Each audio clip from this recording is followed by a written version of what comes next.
All right, welcome back everyone. So today's plan is really quite simple. At least I hope it goes that way.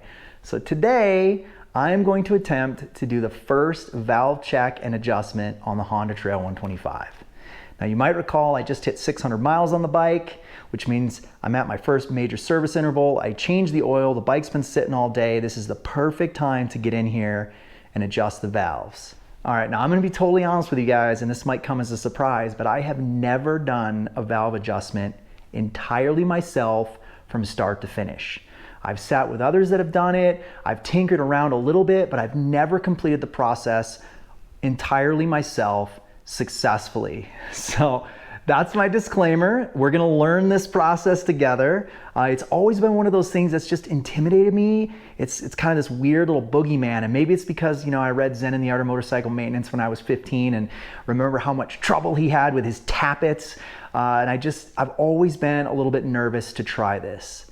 But there's some amazing videos out there on how to do it on the Trail 125. The exhaust and intake valves are very accessible. The whole process seems really simple on the Trail 125. So I figured this is the perfect bike for me to learn on. And so I'm gonna dive in, and there's no better way to get your hands dirty and to try something unless you just dive in and go for it. So I've got all the numbers I need. I've got all the tools I need. Let's get in there and let's do this. Now before we start, I want to show you where you can find the specs for the intake and the exhaust valves so you know what numbers you got to work with. If you look down on the swing arm, at least on the US model, there's a sticker right here that gives you all the data you need. So you can see here it lists the valve clearances. The intake is 0.1 millimeter and the exhaust is 0.17, within plus or minus 0.02, and that's cold. Also, since we're here, I'm going to point out that the spark plug gap is 0.8 to 0.9 millimeters, and since I have to take the plug out as well, I'm gonna go ahead and check that clearance too, just to be safe. So let's get in here and get started. All right, so this is all I should need for this job in theory. Obviously I've got the owner's manual if I need to look anything up, but everything else on here should seem pretty straightforward. Obviously I've got my socket wrench and a 17 mil socket, as well as some hex drivers, spark plug socket. And then the two most important tools probably here are the feeler gauges themselves, and I have pulled out the two that we're gonna need, the 0.1, well this is the closest that I had to 0.1, and then the 0.17, and then obviously the adjustment tool itself. Now you can order these online. I think I got this on eBay. It's 9 millimeter external and then 3 millimeter internal, and this is what we'll actually use to make the adjustments. Now in addition, I've obviously got my spark plug gap tool and my torque wrench. So let's get down there and start taking things apart. All right, so the first thing that we're gonna need to do for this job is remove this cover right here. This will expose the viewing window so that we can look inside to see when we're at top dead center in order to know where we need to be to make the valve adjustment. Now in order to do that, we need a 6 mil hex wrench or hex socket. So I've got a hex socket. I'm gonna go ahead in here and remove this cover.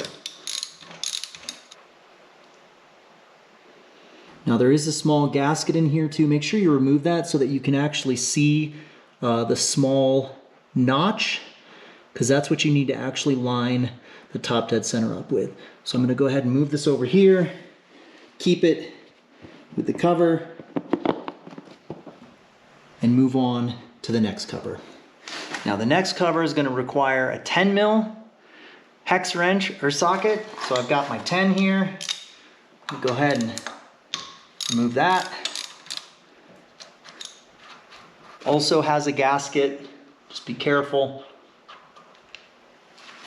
This one actually came off with it. You can see I'm just gonna keep that together, clean this out a little bit because it is pretty dirty. All right, coming around the other side here, we're gonna remove the spark plug, which just uses a 5/8 spark plug socket.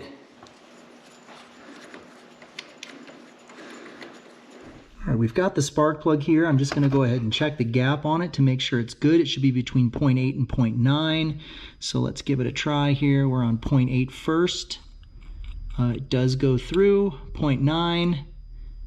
It does not. So we are right where we need to be on this gap. Perfect, let's move on.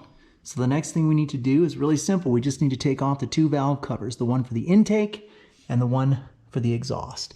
And they're both held in place with 8mm bolts. So let's get an 8mm socket up there and get those out.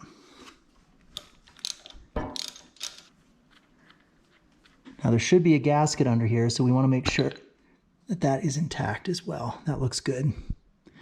And there's our valve right there. This one might have a little bit of oil behind it. Yeah.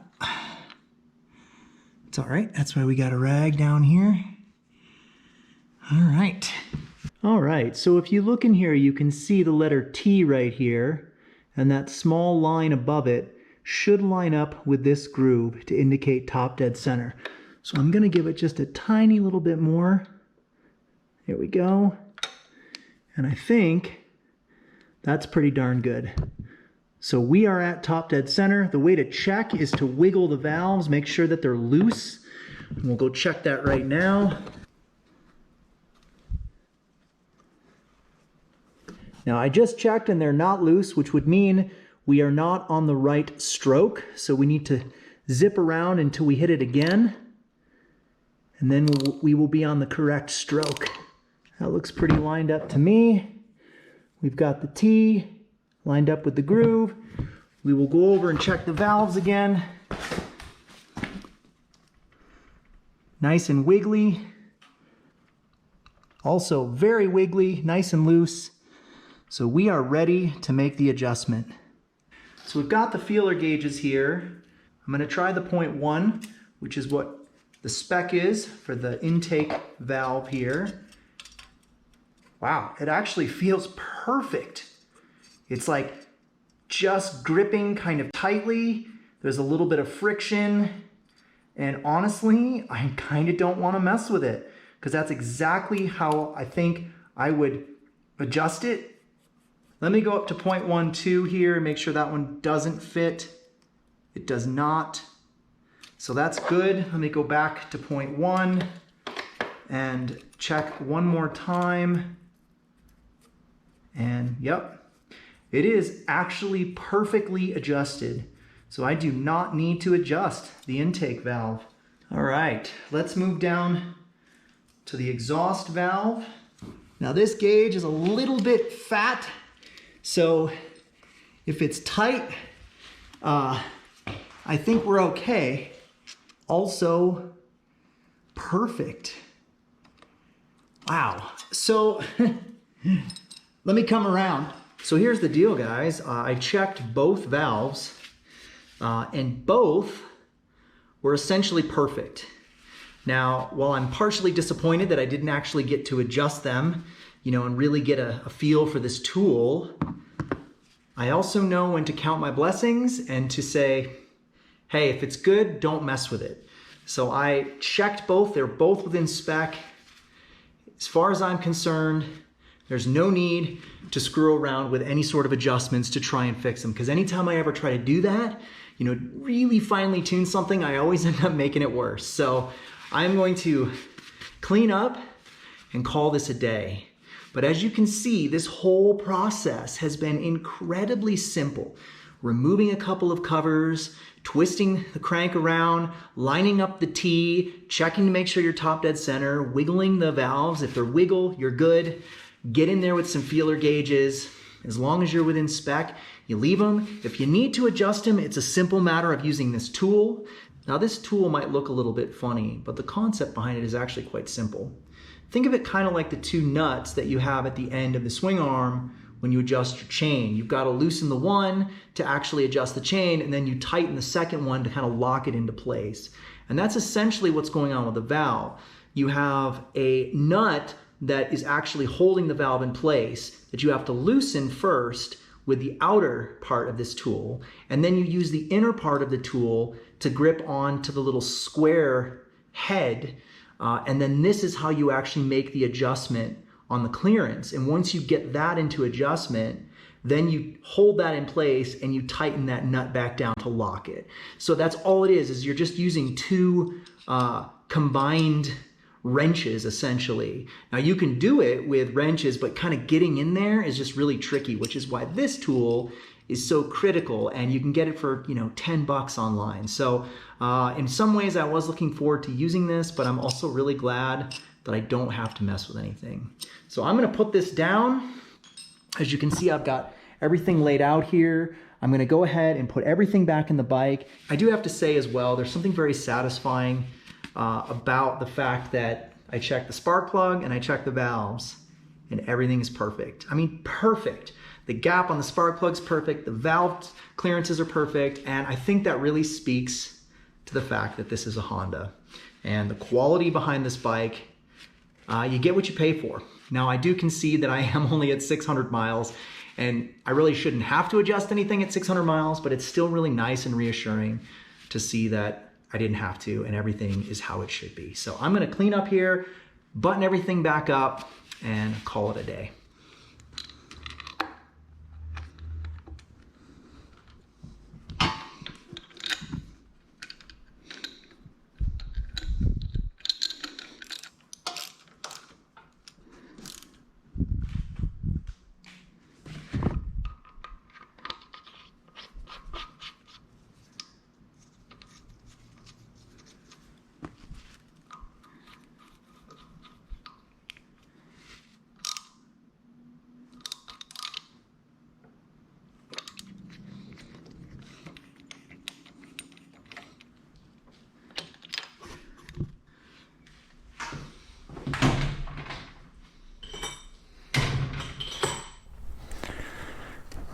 All right, so there's nothing left to do now except for take it out for a test ride and make sure everything's good.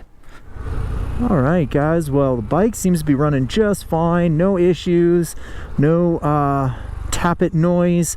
So what I thought I would do here is give you guys a little bonus material. This is the first time I've taken the Trail 125 out in the dark, believe it or not, and I am already impressed with the lighting capabilities. So this bike comes with an LED headlight, and it is on the low setting right now, and it is just lighting up the road in front of me. So I am pleasantly surprised with the stock headlight on this thing. Let's try the high beam and see how bright it is. Wow, that is fantastic. Man, that's just remarkable how bright that is.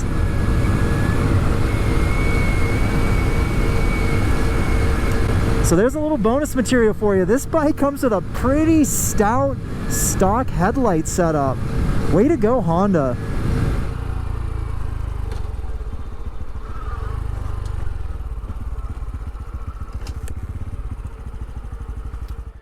All right, well, that's gonna do it. I really hope this video was helpful. I know it was extremely helpful for me, even though I didn't actually get to adjust the valves.